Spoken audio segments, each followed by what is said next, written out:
ছাত্ৰ ছাত্ৰীসকল আজি আলোচনা কৰিম ক্লাছ 10ৰ গণিতৰ অনুশীলনী 3.5ৰ 1 নম্বৰ প্ৰশ্নৰ পৰা 1 নম্বৰ প্ৰশ্ন কৈছে তলৰ কোনকেইটা ৰৈখিক সমীকৰণৰ জোৰৰ অদ্বিতীয় সমাধান আছে কোনটোৰ সমাধান নাই বা অসীম সংখ্যক সমাধান আছে যদি অদ্বিতীয় সমাধান আছে সেই ক্ষেত্ৰত বজ্ৰগুণন পদ্ধতি ব্যৱহাৰ কৰি সমাধান কৰিব লাগে ইয়াৰ 1 2 3 4 আলোচনা কৰিছিল আগৰ ভিডিঅত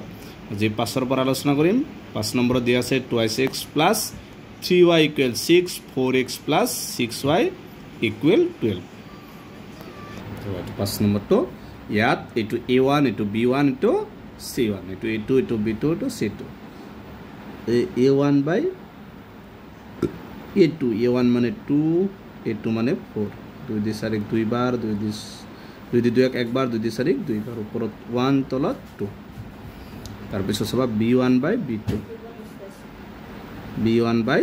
b2 b1 মানে কিমান আছে 3 আৰু b2 মানে আছে 6 3 দি 3 একবার 3 দি 6 2 বার 1 by 2 এই দুটা মিলিছে গতিকে c1 কৰিব লাগিব c1 by c2 equal c1 মানে কিমান আছে 6 আৰু c2 মানে 12 6 by 12 6 দি 6 একবার 6 দি 12 হক 2 বার 1 by 2 সো আগতে এটা কি আছে গতিকে লিখিবা এতে a1 by a2 equal b1 by b2 equal c1 by c2 তো কোনটো শর্তত আছে এটো হৈছে রৈখিক সমীকরণ জোৰৰ অসীম সংখ্যক সমাধান আছে যদি অদ্বিতীয় সমাধান ওলাই এটো বজ্ৰগুণন পদ্ধতি ব্যৱহাৰ কৰিব লাগিব দেখিবা একে ৰৈখিক সমীকৰণ জোৰৰ অসীম সংখ্যক সমাধান আছে ডাইৰেক্ট লিখি দিছো অসীম সংখ্যক সমাধান আছে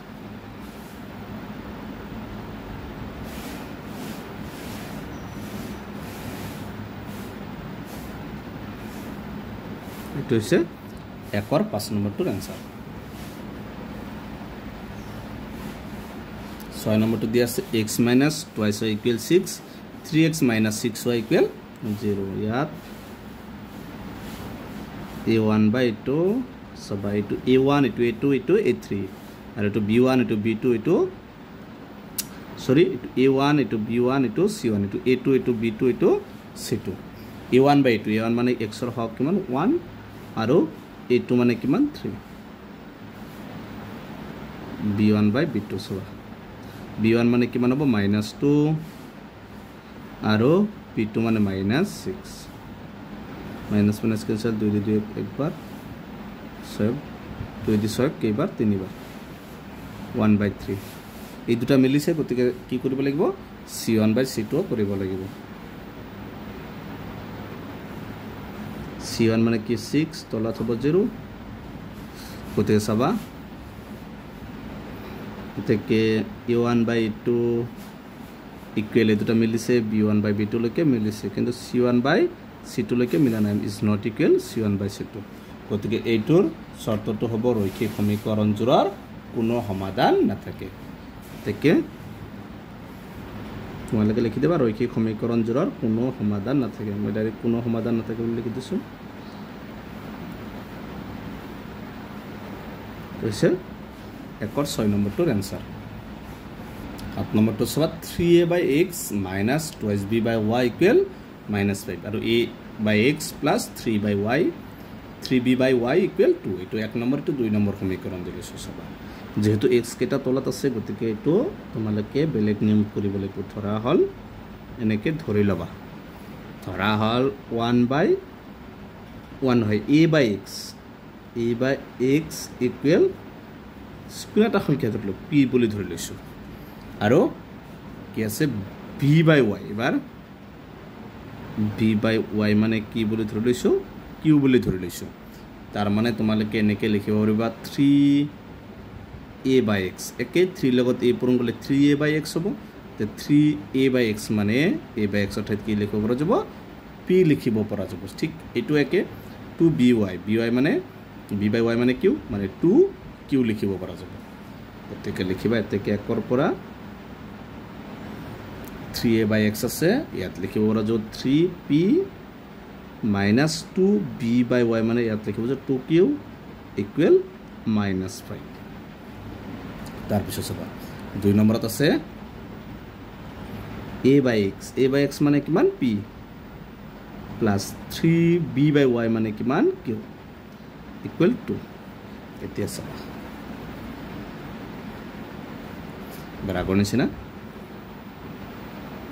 ইয়াত a1 by a2 চাবা a1 মানে কিমান p ৰ হক 3 আৰু ইয়াত p ৰ হক 1 আৰু b1 by b2 equal b1 মানে কিমান হ'ব -2 আৰু b2 মানে কিমান 3 সবাই দুটা মিলা নাই গতিকে c1 by c2 কৰাৰ প্ৰয়োজন নাই এতেকে লিখিবা a1 by a2 মেন নিমিলে কিব is not equal b1 by b2 গতিকে কি লিখিবা ৰৈখিক সমীকৰণ জোৰৰ অদ্বিতীয় সমাধান আছে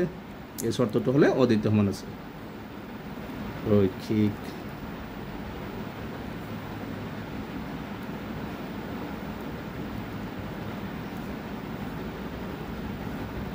জোৰৰ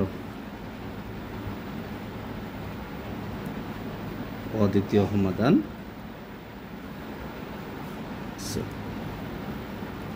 এতিয়া এইখিনি কি কৰিব লাগিব অদ্বিতীয় সমাধান থাকিলে এটো বজ্ৰগুণন পদ্ধতি ব্যৱহাৰ কৰি সমাধান কৰিব লাগিব এতিয়া বজ্ৰগুণন পদ্ধতি ব্যৱহাৰ কৰিলে তোমালোকে ইয়াৰ পৰা লিখিবা 3p - 2q a 5 - 7 কি হ'ব প্লাস গতিকে লিখিবা বাকি উপৰখিনি লেখাৰ প্ৰয়োজন নাই যেটো একেটা সমীকৰণে 3p - 2q 5 to ফেলে -7 লিখিব প্লাস 5 ইকুৱেল 0 মানে বজ্ৰগুণৰ 0 বনাই লবা তাৰ পিছত নেক্সট সমীকৰণটো আছে p + 3q ইফালে আছে 2 to ইফালে লিখিব -2 এতিয়া হ'ব p + 3q -2 ইকুৱেল 0 তো সমীকৰণ বনাইছে এতিয়া সূত্ৰটো লিখি লবা ইয়াত তোমালোকে লিখি লব পাৰিবে ইয়াত a1 মানে কিমান b1 মানে কিমান c1 এনেকে লিখি লব পাৰিবা সাইডত তোমালোকে ধুনীয়াকৈ লিখি লবা a1 মানে ইয়াত কিমান আছে 3 b1 মানে আছে -2 আৰু c1 মানে আছে কিমান 5 ঠিক a2 মানে আছে কিমান p ৰ হক 1 তাৰ পিছত b2 মানে কিমান হ'ব q ৰ হক 3 আৰু c2 মানে আছে কিমান -2 এনেকে তোমালোকে সাইডত লিখি লবা মানে তেতিয়া সূত্ৰটোত বহাৱাৰ লগে লগে একদম ইজি হৈ যাব তো সূত্ৰটো লিখি লবা সূত্ৰটো তোমালোকে কিতাপত দিয়া আছে পেজ নাম্বাৰ 89 ত মুখস্থ কৰিবা এটো সূত্ৰ তোমালোকে লিখি লবা চাবা ওপৰত আছে x2 লিখি লবা কি আছে এবাৰ b1 c2 ইয়াত চাবা ইয়াত b1 টো কিমান আছে এটো b1 টো কিমান আছে -2 গতিকে b1 ৰ ঠাইত হ'ব -2 তাৰ পিছত পূৰণ হৈ আছে c2 মানে কিমান আছে -2 মাইনাস b2 ইয়াত চাবা b2 মানে কিমান দি আছে b2 মানে দি আছে 3 লিখিবা ইনটু c1 ইয়াত চাবা c1 মানে কিমান দি আছে c1 মানে 5 গতিকে c1 ৰ ঠাইত 5 পাবা তাৰ পিছত ওপৰত আছে y c1 মানে 5 ইনটু a2 ইয়াত চাবা a2 মানে কিমান দি আছে 1 তাৰ পিছত মাইনাস c2 মানে দি আছে -2 ইনটু a1 মানে কিমান দি আছে a1 মানে 3 1 by a1 মানে 3 ইনটু b2 মানে কিমান দি আছে 3 মাইনাস a2 আকৌ a2 মানে কিমান দি আছে 1 ইনটু b1 মানে কিমান দি আছে -2 সাইডত এখিনি লিখিলে তোমালোক সহজ হ'ব এতিয়া চাবা এতিয়া পৰত আছে x তলত হ'ব 2 2 গুণ 4 -1 আছে +4 -3 5 গুণ 15 ফলো হ'ব y 5 1 গুণ 5 -7 আছে প্লাস 2 3 গুণ 6 ফলো 1 3 3 গুণ 9 -7 আছে প্লাস 1 2 গুণ 2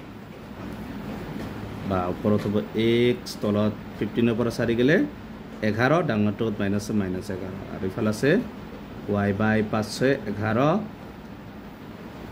1 by 9 2 11 এতিয়া চাবা এতিয়া তোমালোকে কি কৰিবা একবাৰ x by -11 ৰ লগত 1 by 11 লবা আকৌ y by 11 ৰ লগত 1 by 11 লবা x by তোমালোকে এক কাম কৰিবা এইটো অলপ ইছে সূত্ৰটোত x আছে কিন্তু ইয়াত সহগটো কি আছে p গতিকে এই x আৰু y ঠাইত ইয়াত p বহাই দিবা গটাই p আৰু q বহাই দিবা x ৰ ঠাইত কি বহাবা p আৰু y ঠাইত q বহাবা কাৰণ তাতে সহগটো আমি কি ধৰি লৈছো p আৰু q বুলি ধৰি লৈছো ইয়াত হ'ব p ইয়াত হ'ব q yes p by -11 equal কি লবা 1/11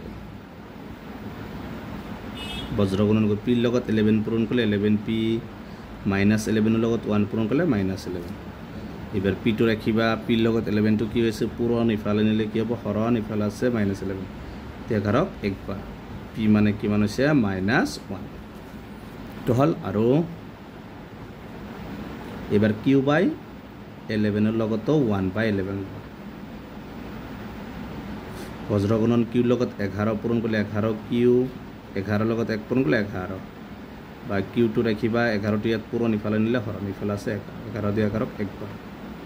q ৰ মানটো কিমান হল 1 ইয়াত আমি p আৰু q ৰ মানটো পাইছো কিন্তু আমি ধৰি লৈছিলো কি a by x equal p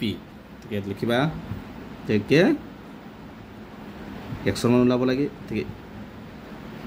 a by x equal কি ধৰি লৈছিলো p মানে কিমান আছে -1 বজ্ৰগুণন কৰি দিয়া এক মানে এক আছে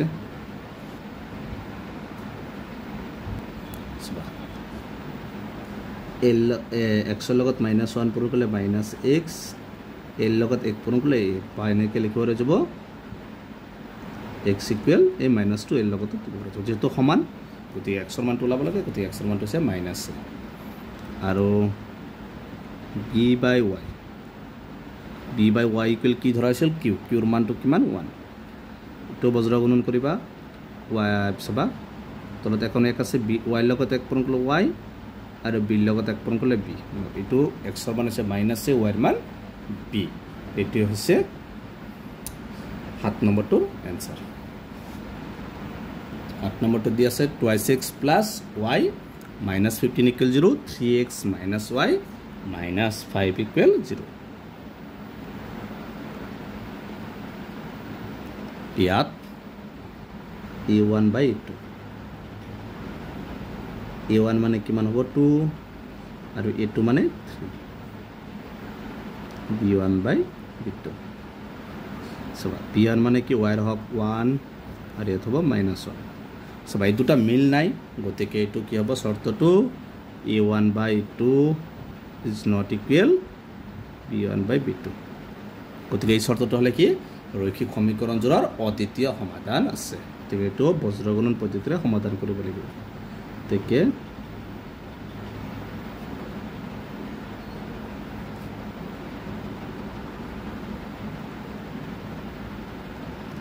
জোড়াৰ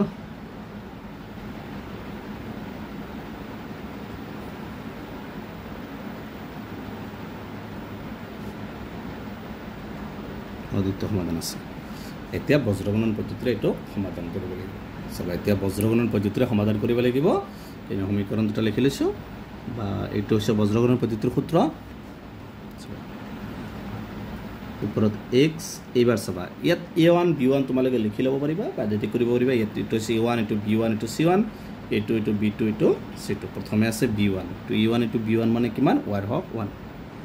বা তোমালোকে লিখি লবা ইয়াত a1 b1 এনেকৈ লিখি ললে বহুত একদম সহজ c2 মানে কিমান হ'ব -5 minus b2 এটো সবাই তো a2 এটো b2 মানে -1 c1 এটো c1 মানে -15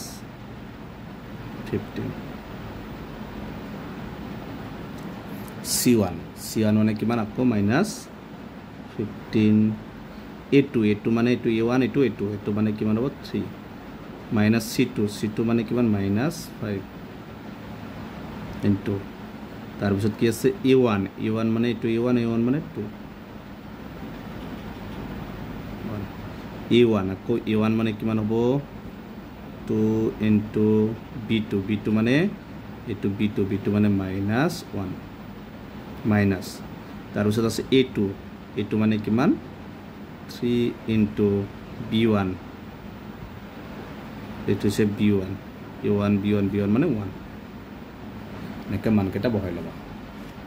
তো সমাধান কৰিব লাগিব x বাই 5 * 5 -5 মাইনাছ মাইনাছ হৈছে প্লাছ 1 ৰ লগত 15 পূৰণ কৰিলে কি হ'ব 15 তাৰপিছত y মাইনাছ কি হ'ব 15 ৰ লগত 3 পূৰণ কৰিলে 45 মাইনাছ হৈছে প্লাছ 5 2 গুণ 10 1 2 1 গুণ 2 মাইনাছ 2 তাৰপিছত মাইনাছ 3 1 গুণ 3 তেছবা মাইনাছ আছে প্লাছ 15 ৰ লগত 5 যোগ কৰিলে কিমান হ'ব 20 ডাঙৰটো মাইনাছ আছে মাইনাছ 20 হয় মাইনাছ প্লাছে মাইনাছ 45 ৰ পৰা 8 মাইনাছ কৰিলে কিমান হ'ব 35 ডাঙৰটো মাইনাছ আছে মাইনাছ 35 মাইনাছ আছে প্লাছ 2 3 5 ডাঙৰটো মাইনাছ আছে মাইনাছ 5 এতিয়া একবাৰ x বাই -20 লগত 1 বাই -5 ল'বা y বাই -35 লগত 1 বাই -5 ল'বা এতিয়া x বাই -20 ইকুৱেল 1 বাই -5 তো বজ্ৰ গুণন কৰিবা x ৰ লগত 5 কৰিলে -5x -20 ৰ লগত 1 পূৰণ কৰিলে -20 মাইনাছ মাইনাছ কেনসেল x টো ৰাখিবা 5 টো x ৰ লগত পূৰণ ইফালে নিলে কি হ'ব হৰণ ইফালে আছে 20 20 দি 5 দি 20ক 4 বাৰ x ৰ মানটো কিমান ওলাইছে 4 আৰু y বাই -35 ইকুৱেল 1 বাই -5 কিব y লগত -5 মানে -5y ইকুৱেল 35 লগত -35 লগত বৰ্গ কৰিলে -35 মাইনাছ মাইনাছ কেনসেল y টো ৰাখিবা 5 টো y লগত পূৰণ ইফালে নিলে হৰণ ইফালে আছে 35 5 দি 35 কেইবাৰ যাব 7 বাৰ y ইকুৱেল 7 গতিকে x ৰ মান এটা হৈছে 4 এটা 7 এটো হৈছে 8 নম্বৰ আনসাৰ গতিকে 3.5 पर আটাইকেইটা কোৱেশ্চন সমাধান কৰা হল এই 3.5 पर 1 पर আটাইকেইটা কোৱেশ্চন সমাধান কৰা হল তোমালোকে ভিডিওটো লাইক কৰিবা চেনেলটো সাবস্ক্ৰাইব কৰিবা থ্যাংক ইউ